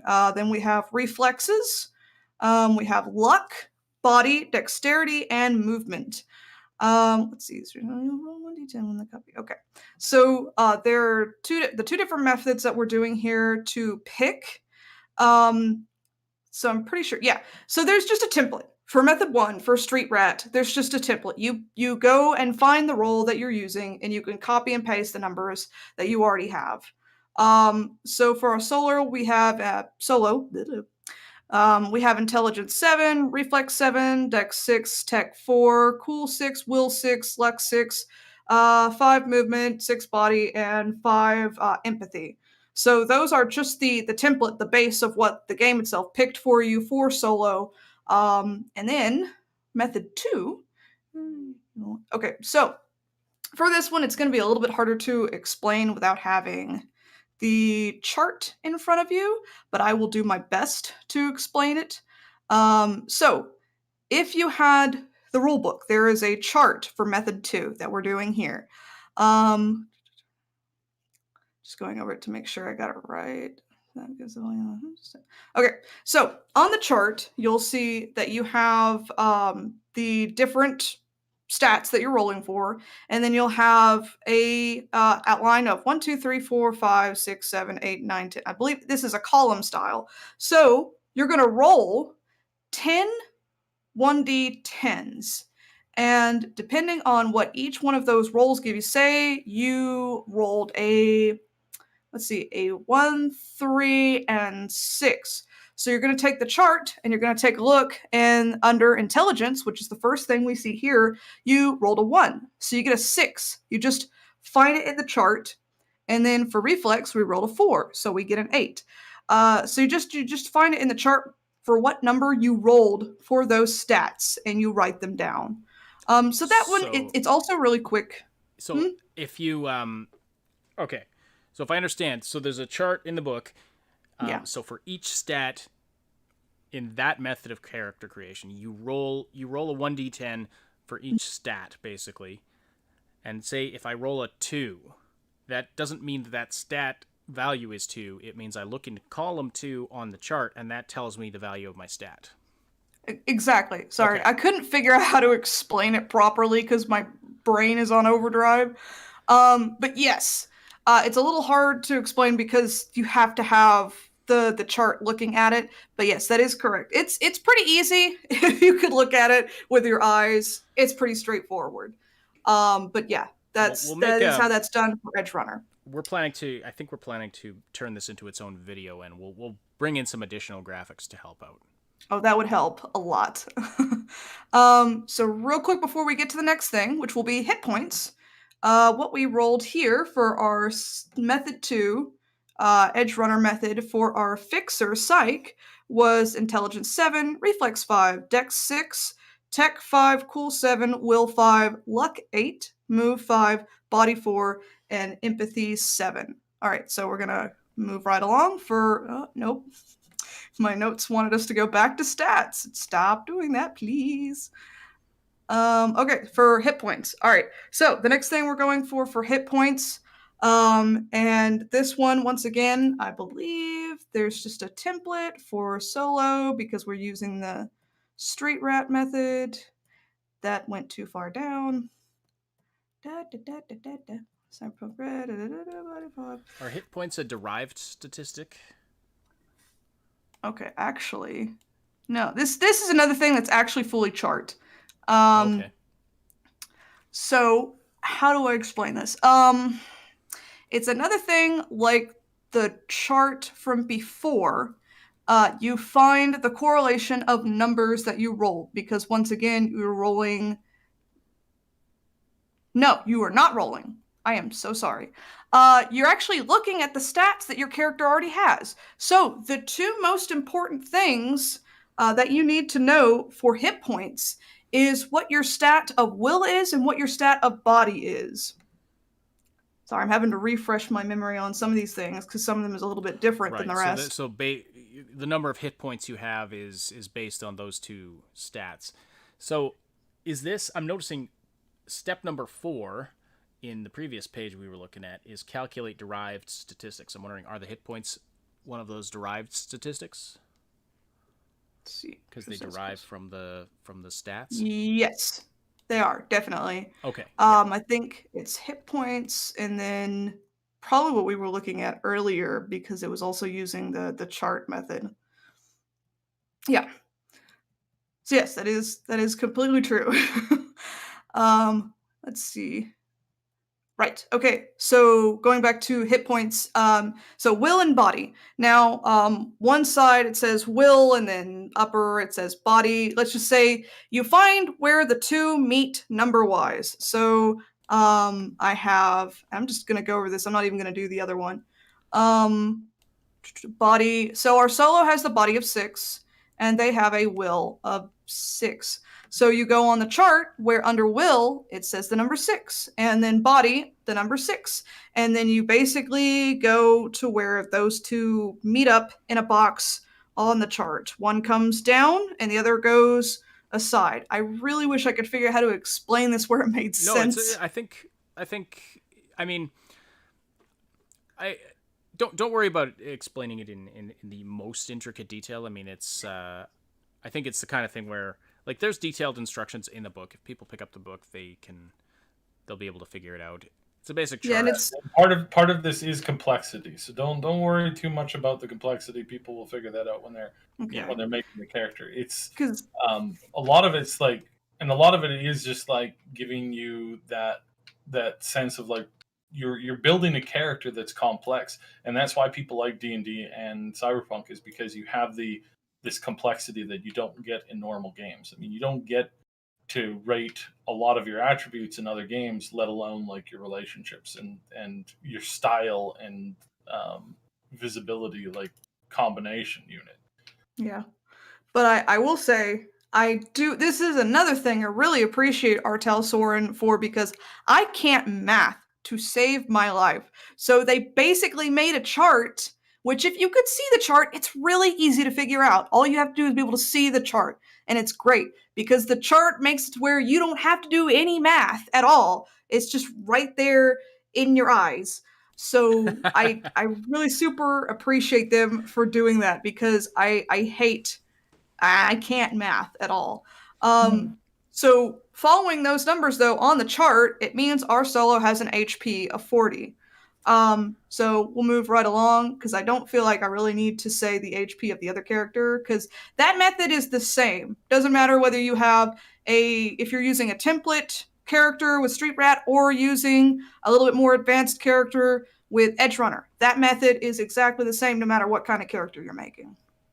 All right, so next thing is humanity. And this one is something that's very Cyberpunk Red or Cyberpunk universe centric. This one's also really easy to do if you just have it in front of you, which actually it's really easy to do even if you don't have it in front of you. So with this, the main thing about humanity, because it's connected to empathy, it is an expansion upon the empathy stat, is it decides how easy or how hard it would be when you start adding cyberware to your character for you to get cyberpsychosis. And it also determines, like I said, just an expansion upon empathy, how well you interact with the people in the world around you. Those are the two main things about humanity. And this one is really easy to do. They do have a chart here, but now that I'm looking at it, you don't even need the chart. So say your character has an empathy of, like our solo here, who has an empathy of 5. Just times it by 10. They have a humanity of 50. That's it. That's all you do. You just add a 0 at the end. Okay. So that one's really straightforward. All right, so moving right along. And skills, this one was a little bit more complicated for myself. I had to read through it a couple times to finally get exactly what I was doing, but once again, it might have been because I was half asleep trying to go through these things at like 1 or 2 in the morning last night. So for skills, now, like I said, this one's a little bit more complicated. You do have a lot of skills to choose from. However, You don't get to choose a lot of those skills. And let me explain. Because this one I studied, so I can actually explain it without really needing to read it from the book too terribly much, which thank God. Okay, so obviously, street rat. You are still just copying and pasting what you have. So for our solo, they have what was it, 13 base, and then like 6 add-on HP. Sorry, I'm having to scroll back through here because we're already done with that skills. I think I'm on the wrong doc. I am. I'm on the wrong doc. I made so many notes at so many different docs, so I have to keep up with sometimes. All right, so yes. Okay. Oh, sorry. Oh, I was just gonna say. So basically, is it another case of if you're using the street rat method, you are copying and pasting like it's already preset, but with Edge Runner, there's a rolling type method? I don't think you roll for this one. Let me double check, but I'm pretty sure you don't roll for this one. I'm pretty sure you pick. It's also 2 different methods. You can build a character 3 different ways. Yes, exactly. Yeah, that's what I'm saying. So the street rat method is the template method. So no, it's not the street rat method. It's just that's the method that she's currently using for the street rat right now. No, the street rat. Well, actually, no, it is called the street rat method. That's the template method, and so that is the. It basically, I think it's safe to say for all of these, if you go street rat, you're basically you're basing your character off a template. Everything's preset for you. Yeah, and you are. For this solo, because we did use the street method, we are copying and pasting. The information I was trying to go back and find again was the fact that I wanted to break it down to explain you have 13 basic skills, that it doesn't matter whether you're making whether you're copying, pasting, whether you're making a more complicated character or an edge runner. These 13 basic skills you have to have. Those you don't get to pick, but you do get to pick 7 more role-based skills from the long list. So you don't get to pick all of your skills. You just get to pick some of them, is what I wanted to explain. Well, so there's some skills that everybody has because you basically need those skills to play the game. Like, I imagine, certain combat skills and things. Why notes? Why? The 13... This is similar to how they do it in D&D if you're more familiar with it, which I think more people would be having played Baldur's Gate recently, where there's some skills that you just naturally get through your background choices, and then there are other skills that you get through your through class or proficiency bonuses or having different stats the same height, but there's always a unique combination amongst each adventurer themselves. Yes, exactly. Not a big difference for any character when it comes to skills. I think you'll be able to add more skills as you level up, but whenever you first start out, basically everyone's going to have the 13, and then the differences will be those additional 7. And unless you're using a template, then a lot of the template is pretty similar. But the main 13 that every character has to have is athletics, brawling, concentration, conversation, education, evasion, first aid, human perception, language, local expert, perception, persuasion, and stealth. And when you're picking, not like the street rat, because that is completely picked for you, you just copy and paste, as said. When you're picking with an edge runner, though, the level of skill, yes, the level of the skills are up to you, and the last 7 are up to you. So for skills, you have to have at least 2. You have to have a skill level of at least 2 in all of the base ones, but you can't go over 6. So the idea is you get 86 points to use. So you're picking the skill, and then you're also picking the skill level. And like I said, with the base 13, every single one of them, I think every skill that you pick, and the ones you don't, have to be at least level 2. And they, at level 1 for your character, cannot be over level 6.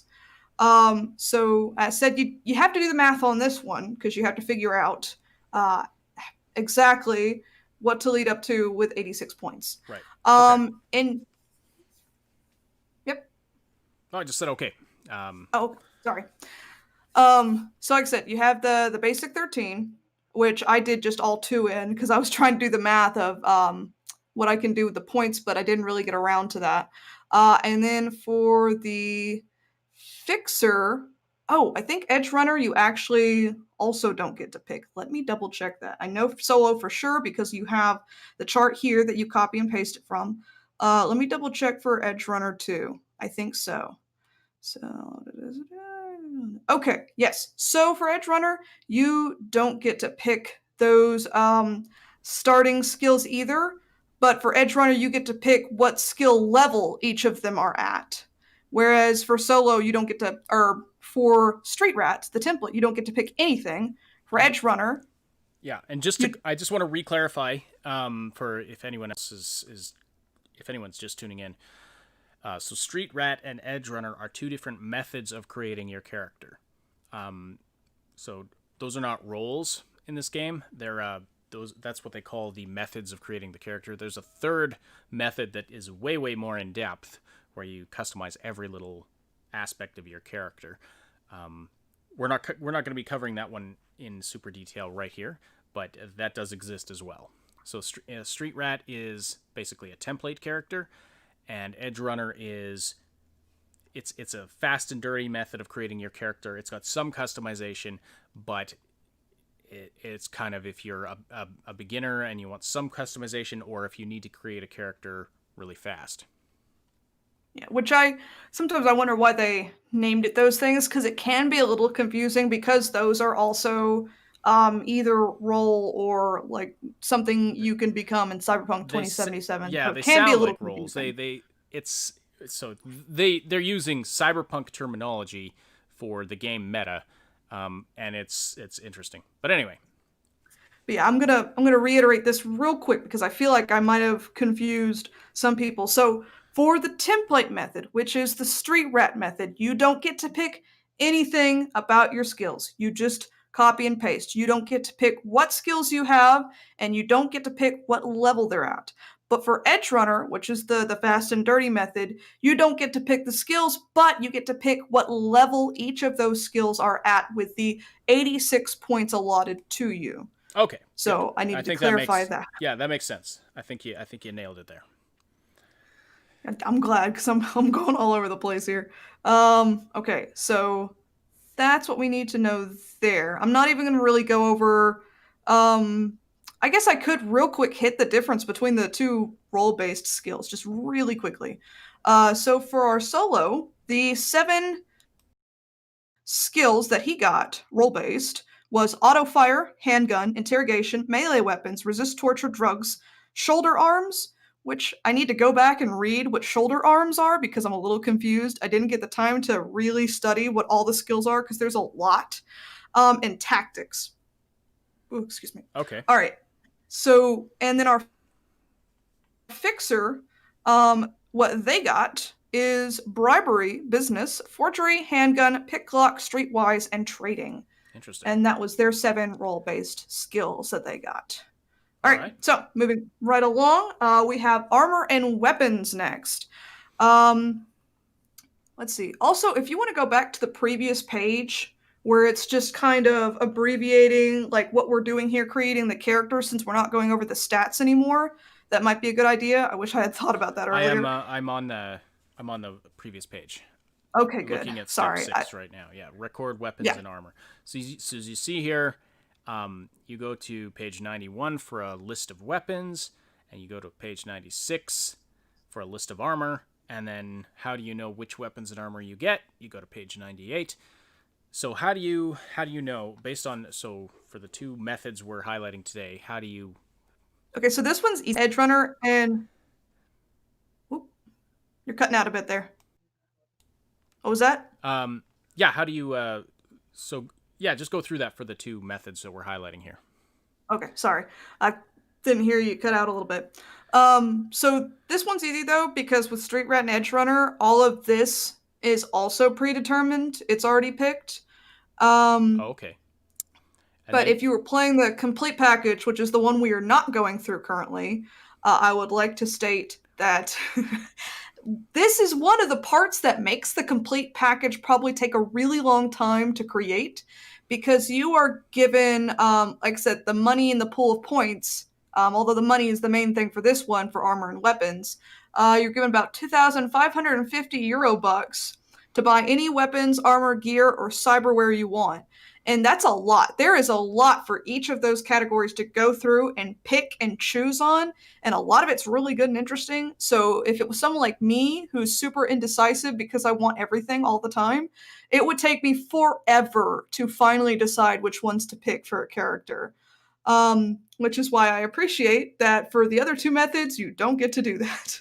So for these two methods, they just give you what you start with, and that's exactly that. Yeah. Okay. Cool. So that one's really easy on that one. You don't get to pick any of that for Street Rat or Edge Runner. But I would like to highlight that for Street Runner and Street Rat and Edge Runner. Your starting amount, because this is another thing that it kind of talks about with armor, weapons, outfit, and gear, which just the items you get. Your starting money is 500 E-bucks. I didn't know if anybody would have a question about that, because that was a little hard for me to find among everything. But yeah, that's level 1 character. That's what you start with. And like I said, you start with the other amount of money for the complete package, but you're bound to use probably most, if not all of that, just assembling everything that you need. So at least you have a little extra money and all the items you have for these two methods. So for our solo, I'll just real quick hit what they gave us that was allotted. So we got an assault rifle, a very heavy pistol, heavy melee weapon, or bulletproof shield, basic VH pistol, ammunition of 30, basic ammunition 30, rifle ammunition 70, light armor jack, body armor, and light armor jack head armor. And that's our solo. And then the fixer, what they gave us was the heavy pistol or the very heavy pistol. Okay, that's copy and pasted 2 times, so I'm not going to say that 2 times. Melee weapon, a basic H pistol, ammunition 100, basic VH pistol, ammunition 100, light armor jack, body armor, and a light armor jack head armor. The very last thing I want to say about the armor and weapons is you do have to pay for ammunition. So you do have to keep up with how many bullets you're using when in combat, because if you run out, and you do have to pay money for more ammunition, and I kind of love that, because that's an extra edge to the game that I feel would get really funny, especially if somebody is playing really recklessly and the DM has it out for them. They can count their bullets and be like, oh, you're out. So it's like, what? I'm in the middle of a firefight. Nope, too bad. So I was looking forward to seeing that little detail used in game. All right. Okay. So the next thing we're hitting here is outfit and gear. Another thing that is predetermined for both Street Rat and Edge Runner. So our solo got leisure wear, 2 things of footwear, which I don't know if that's 2 pairs of shoes or 2 shoes. 3 jackets, mirror shades, 2 pairs of pants, and 2 shirts. So I wonder how that would come in. But for a fixer, we got an agent bug detector, a computer disposable phone, 2 of them actually, a generic chic contacts, jewelry, leisure wear, mirror shades, urban flash footwear, jacket, bottoms, and top. So less clothes, but more techie stuff. Okay, and that's the outfit and gear that are allotted to us with these 2 characters, with those 2 methods. All right, hitting it. I think this is one of the last things here for character creation, is cyberware. It might be the very last thing. Yes, it is the very last thing. So the next thing is cyberware, and once again, it is predetermined with these 2 types of characters. And there's a lot, I would like to say, a lot of cyberware you can go through. There are a lot of different types. And an interesting little detail that they put in is there's 3 different ways you can get cyberware installed, which I believe it comes down to what cyberware you get, where you get it. Like one of them, I believe the type is getting it installed in a mall, which is interesting. Let me go down here. I think one of them is getting it installed at a hospital. Arm replaced. Yeah. let's see. And then That's a pretty great image, not gonna lie. I know, I was just thinking that. I kept thinking, like, you know those pull-out stalls they have for tattoos at malls sometimes? I'm just imagining that with cyberware. Right? Yeah, totally. Yes, please pluck out my eye and put in the new Kiroshi. Right? Yes. Where everyone can see it. Okay. I have the page number. Why didn't I just go to the page number I had? Woo! That's okay. We are running a little low on time, and there's a question in the chat. I won't go through that then. There's a question in the chat I'd like to get to. Now, I don't know if you have a specific answer for this in terms of, like, I don't believe you've played Cyberpunk 2020, Jamie, but Fritz Musterman says, just joined, but does Red look as deadly and math intense as OG Cyberpunk 2020 was like? Now, you were just pointing out that it's a little bit, like, you don't enjoy math at all, but you found it pretty easy to use the charts and things in this, that it cuts out the need for a ton of math.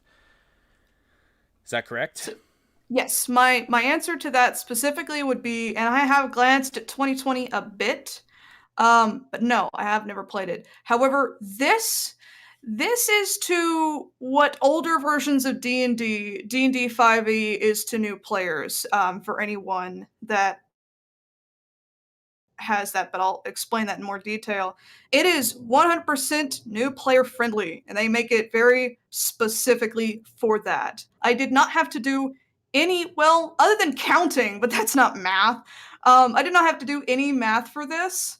And from what I'm seeing of playing it, it's very easy on that as well. So no, it is not as treacherous in that department as Cyberpunk 2020. They definitely wanted to make this new user friendly for sure, which big props to Artal Soren for that, because that is always greatly appreciated. Having the option already built into the book and game itself, that it goes easy on you, or you can change it to where it can go harder on you. Always very appreciated for that, especially if you want to bring in like family members to play or new players, or if you want to go and play an advanced game, having that be already built in where you don't have to do any work. It's already set up for that. So yeah. Awesome. And yes, there's also the 3 different methods of creating a character. Let's recap that one more time. So there's the street rat method, which is basically a template where you just copy over the numbers and you're done. Like it has a pre-built character for you. Then there's the edge runner method, where it's still a quick and dirty method, but there's still some customization you can do. You can either roll or pick different sets of things. And then there's the really in-depth method, which I keep forgetting the name of. But I think it's complicated package, and then the full abbreviation package, is calculated. Like yeah. So then there's that where you can, you can control every little aspect of your character creation. Probably more math involved in that than in the other 2 methods. Oh yeah, definitely. But Fritz Musterman says, thanks for answering, and thank you to Papa Pondsmith for the new player friendly as well. Thank you for joining us and asking the question, Fritz. We glad to have you. I don't recognize your username, so if you're new to the podcast, well, welcome. Another Moon, did you want to get the super chat, or Ash, you gonna too? Yeah, sure. So thank you, Vintage Gate, for the super chat. Hey, did you know in the Iron Man movie that big blue arc reactor quote? Yeah, we used it to shut the hippies up. They're literally building that unlimited energy, and they posted a link. Cool. Yeah, I always watch anything that has to do with like an arc type reactor or an 0-point energy system. Is like I keep very close tabs on those things. So yeah, it's really cool. Just one thing I do want to get here. I want to add this in. It was kind of brought to my attention while we were doing the show here. You guys could tell how complex this game is. Like this game has more complexity to it than most D&D games. And Mike Pondsmith's done a pretty good way of having 3 different ways to build your character. So you can go and do, the normal depth of it, deeper depth, and then, fully in. The book is like 500 pages long. It's a big book. It has a lot of data.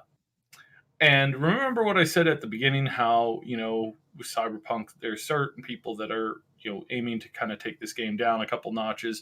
Well, no doubt you'll see articles written about how, terrible that the game actually is, usually on things that don't have any relevancy within what a video game is supposed to be. This is already happening with the Cyberpunk Red. So if you guys are, again, don't search this stuff out, don't attack these people, but there's already somebody who's claimed that, oh yeah, they gave a full review of it within 3 hours of looking at 3 hours going through the book. I mean, we've spent an hour and a half just covering 2 pages of the character build, just 2 pages. There are dozens and dozens of other pages covering all kinds of different things, and lore and story and information, campaigns, missions, that kind of thing that helps the game developers, or sorry, the game masters create an environment for the players. And already we've got somebody, and holding my tongue, that's trashing this and saying don't buy it because of what we know for sure to be a personal spat. So this is something to just keep in mind, and not to get discouraged when you see this kind of stuff floating out in the news. It's going to hit everybody involved in this, because again, CDPR doesn't play by certain rules, and so therefore they are the enemy and they must be destroyed. I don't know how people come to that thing, especially when you're talking about Mike Pondsmith. it's like I don't know how you on your own rules set managed to get there, and it's really disturbing. But yeah, the book is great. The depth is really, really big. We're going to be doing more videos kind of really going into depth on this, and hopefully we will be doing a couple of it's in the works. We don't have a concrete date, but we do have some plans to be doing some live games of this in the future, and we're hoping to be able to kind of do that kind of on a regular basis with a number of characters. And there is a rumor that a certain Mike Pondsmith will be hosting one of those. So stay tuned for that, and please follow and sub to kind of keep your ear to the ground. Thanks to all the super chats today. Yeah, there was a ton. Thank you so much, everybody. Any tie-ups there, Jamie, with the story in general, with the experience in general? Any final sum up thoughts before we go? Oh, I was just going to list off the cyberware for the characters, but I guess we don't really. We'll cover that. It's a little bit. We are right up against the clock. So, okay. If you want to do a separate video, talking about cyberware, things like that. Yeah, I'm sure we'll get to that eventually. You could do a whole video just over the cyberware, honestly. All right. So, it's fine. Well, yeah, my thoughts on the game itself. I don't think anyone has any right to review this game unless they've at least played 3 full sessions, because there's so much to digest here. There's so much to take in. Just with character creation, I spent hours just making a character, and some of it was already picked out for me. So no, I definitely don't agree with whatever they said. And I've absolutely adored going through this book and reading through it, and I haven't even got past page 200 yet, going through it. So I like it, but I guess it doesn't really matter my opinion all that much. But I think your opinion and the opinion of avid tabletop players are the most important category. Well, yeah, you are. That's why we bring you on for this, because you are. I mean, you are really into D&D, and when we showed you Cyberpunk, the Jumpstart kit, you got really excited about it. Made some videos for us on it, and there's going to be more coming. I'm just going to get the outro playing here because we do have to wrap it up. But okay. Really appreciate you being here, Jamie. Really appreciate you joining us and giving your perspective, going through that character creation with us. And also really appreciate everybody who was active in the chat today, and thank you for supporting the show by listening live or after the fact. Don't forget to slam that like button if you haven't already. Please slam that like button before you leave, And want to give a special thank you to our Patreon supporters and channel members who help to make this content possible. Our Patreon supporters on the Big Damn Hero tier: Robin, Shui, Time Bean, Schoolaman, Lady Reaver, Dracoden, Niv, Too Tall 12, and our channel members here on YouTube: Jer Schultz, Game Notes, Night City Punk, and Terror K. Thank you all so very much. And yeah, join the Discord server. You can talk to us. I think Jamie hangs around in there too if you're interested in talking to her about Cyberpunk Red. If you have any further questions about it, we will have more videos coming on this, on the Cyberpunk Red core rulebook now that we have our hands on it. Digital version of it is available now. The physical version of the book will be hitting stores very, very soon. The Augmented Reality Podcast is a presentation of the Triple S League. Check out our YouTube channel for game guides, reviews, comedy, news updates, tons more quality gaming content. Thanks again, Jamie, for being here, and on behalf of Cybsidian and Moontag, thank you all so much for listening. We'll talk to you again very soon.